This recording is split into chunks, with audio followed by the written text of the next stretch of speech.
हर बंदे की कोशिश होती है कि मेरा घर पहले सही हो जाए, मेरे अजीज़ व अकारिब सही हो जाएं। इसी तरह मस्जिद का जो इमाम होता है, सिर्फ उसकी ये कोशिश नहीं होती कि मैं अच्छी तरह नमाज पढ़ूं और पढ़ाऊं, उसकी ये कोशिश होती है कि मेरे जो मुक्तदी हैं वो भी, उनकी आखिरत जो है वो भी संवर जाए। तो रसूलुल्लाह फरमाया कि मुनाफिक की 3 अलामतें। अब वो 3 अलामतें कौन सी हैं जी? पहली अलामत ये है, फरमाया कि जब बोलता है झूठ ही बोलता है, सच बोलता ही नहीं है।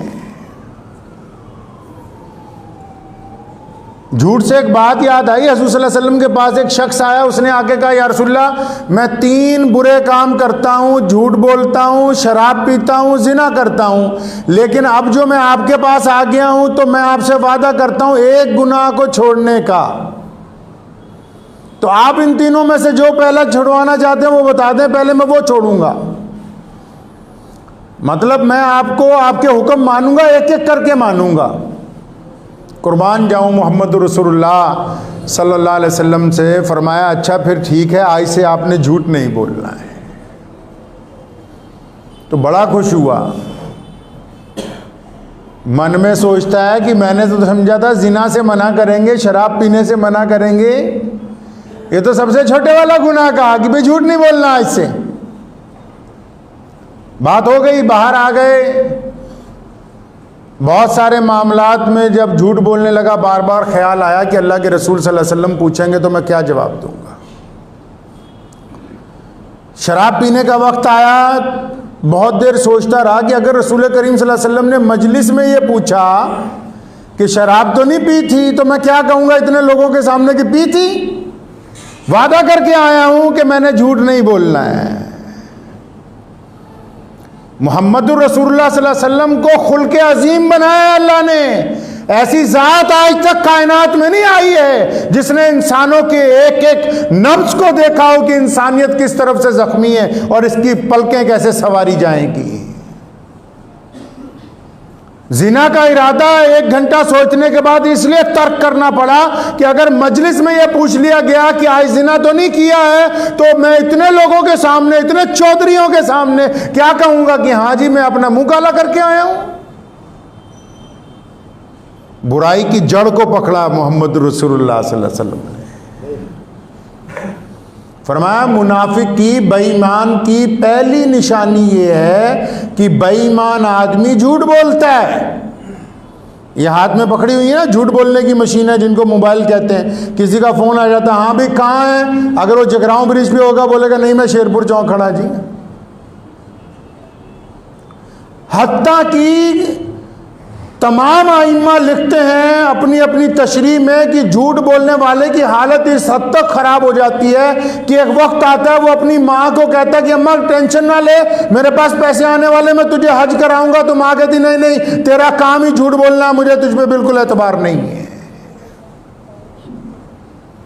झूठ बोलने की वजह से कारोबार खराब होता है, झूठ बोलने की वजह से तालीम खराब होती है, झूठ बोलने की वजह से माँ बाप का एतबार उठ जाता है, झूठ बोलने की वजह से यार दोस्तों का एतबार उठ जाता है। ऐसी बदतरीन बुराई के जो बंदा इसको पकड़ लेता है झूठ बोलने को, उसका साथी कोई नहीं बनता, उसको हर एक हफ्ते नया दोस्त तलाशना पड़ेगा। झूठ की बदबू की वजह से कोई साथ में चलता ही नहीं।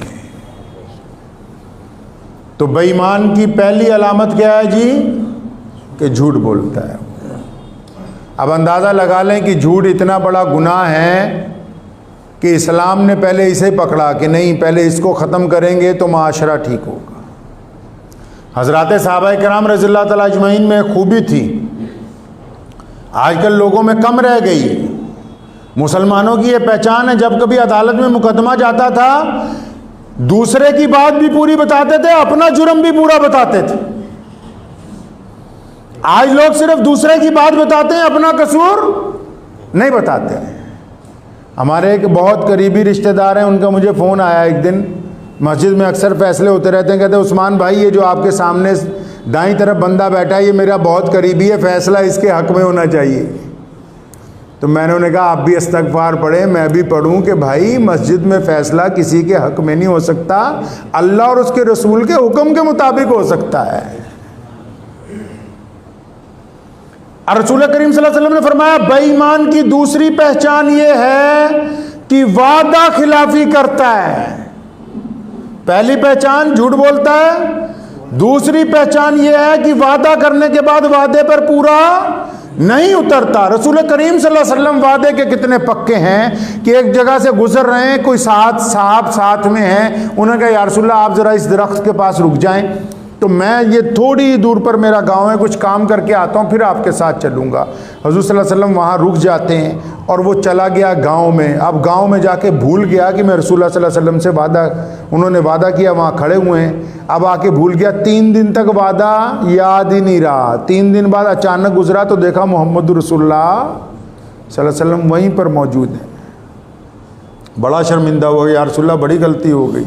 फरमाया हाँ तुमने हमें तकलीफ़ में डाला, इसके अलावा कुछ रसूल करीम सल्लल्लाहु अलैहि वसल्लम ने नहीं फरमाया। आप अंदाज़ा लगाएं, उम्मत को तरबियत दी गई। जो ज़ुबान है ना, मामला सारा इसी पे टिका हुआ है। ये ज़ुबान दिलों को जोड़ती भी है, हड्डियों को तोड़वाती भी है। ये ज़ुबान जो है मलहम भी बनती है, ये ज़ुबान लोगों को जख्मी भी करती है। वादा किसी से कर लेते हैं, तुझे परसों पैसे देंगे, नरसों पैसे देंगे, और फिर सोचते हैं कि नहीं नहीं अब तो इसको टरका दिया है। ऐसे बेईमान लोग जो हैं यही तो मुनाफिक हैं। अब ये चाहे नमाज पढ़ते रहें, जो बंदा वादा इसीलिए कर रहा है कि मैंने पूरा ही नहीं करना, अब ये चारों टाइम नमाजें पांचों टाइम मांग रहा है, या अल्लाह कारोबार में बरकत हो जाए, या अल्लाह उधर माल के पैसे लेने वाला आ रहा है उसको टरका रहा है, और साथ में सेलमैन को कह रहा है कोई नहीं 15 दिन बाद फिर इसको 1 हफ्ता और आगे करेंगे। फरमाया बेईमान की दूसरी पहचान यह है कि जो वादा करता है उस वादे पर खरा नहीं उतरता।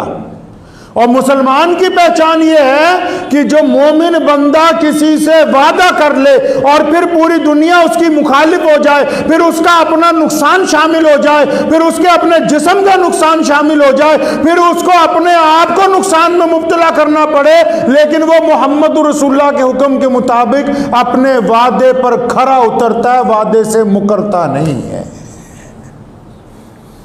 अब जो वादा करके बेईमानी करते हैं, फिर नमाज पढ़ते हैं, फिर सोचते हैं भी काम ही नहीं बन रहा।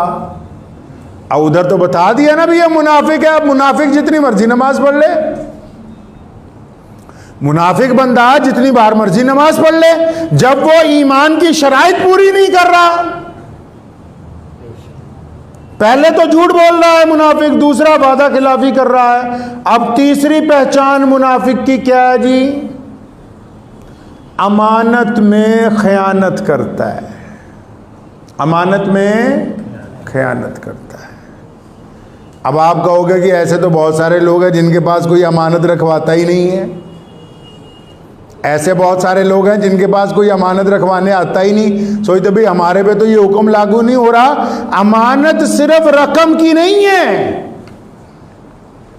अमानत ज़र और जवाहरात की नहीं है। सिर्फ अमानत सिर्फ माल कपड़ा गाड़ियां किसी के पास छोड़ गए उसकी नहीं है। एक बंदा आपका दोस्त है, आपका भाई है, आपका पड़ोसी है, वो अपने दिल का बोझ हल्का करने के लिए खामोशी से आपके कान में कुछ बातें कहता है, अपने राज अमानत के तौर पर आपको देता है, और देते हुए इधर उधर भी देखता है कि कोई और सुन ना ले। अब उसके राज आपको अपने सीने में रखने थे, अब उन राजों को लोगों को बताता फिरता है। ये भी अमानत में खयानत है, और ये बंदा मुनाफिक है जो अमानत में खयानत कर रहा है। कली अमानत पैसों की नहीं होती कि हमने दूसरा पैसा रख गया पूरे लौटा दिए। अमानत इज्जतों की भी होती है।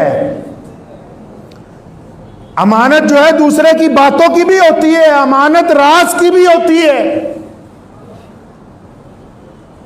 अब अमानत में सारा दिन खयानत कर रहे हैं। कोई बंदा अपनी बात बता गया, दूसरे को फोन कर करके बता रहे हैं, अच्छा सुना फलां आया था मेरे पास, उसकी बीवी का ये मामला है, उसके बेटे का ये मामला है, उसके बच्चों का ये मामला है, और फिर 5 वक्त आके नमाज भी पढ़ रहा है। मैं तो अक्सर बाज़ औकात मुझे कुछ लोग कहते हैं कि ऐसी बात ना करें, मैं अक्सर कहा करता हूं कि जो ऐसे बेईमान लोग हैं, ऐसे मुनाफिक लोग हैं, उनको नमाज पढ़ने की जरूरत क्या है? जब तक दिल से मुनाफिकत ही ना धुली, झूठ बोलने से हट नहीं रहे। वादा खिलाफी कर रहे हैं, अमानत के अंदर खयानत कर रहे हैं, तो रसूलुल्लाह ने फरमाया ना भाई ये लोग मुनाफिक हैं। मुनाफिकी की और बड़ी पहचान भी है, एक हदीस में और आया, अभी मुनाफिकी है और भी एक बड़ी पहचान है। वो वाली पहचान कौन सी है? यानी मुनाफिक को जब छेड़ते हो ना, जब कहते हो नसीहत की बात करते हो अलग ले जाके, या मुनाफिक के साथ कोई गुफ्तगू करता है, कोई समझाने की कोशिश करता है, तो मुनाफिक बंदा सही बातों के जवाब में सामने वाले को गाली देता है। ये मुनाफिक की पहचान है। जो बंदा, इस्लाम ने गाली को बहुत बड़ा गुनाह करार दिया, और जो बंदा गुफ्तगू के दरमियान सिर्फ सामने वाले को डराने के लिए, उसको खामोश करने के लिए गाली का इस्तेमाल कर रहा है, तो हदीस ने कहा कि ये पक्का मुनाफिक है, ये ठोस मुनाफिक है, इसके दिल पर मोहर लगी हुई है। इसकी मुनाफकत की वजह से ही ये दूसरों के साथ गाली के साथ गुफ्तगू कर रहा है। तो हमें ये कोशिश करनी है कि जो मुनाफिक की अलामतें हैं, अब देखो हर बंदे को अपना पता है ना जी, मुझे मेरा पता है मेरे अंदर क्या है, आपको आपका पता है आपके अंदर क्या है।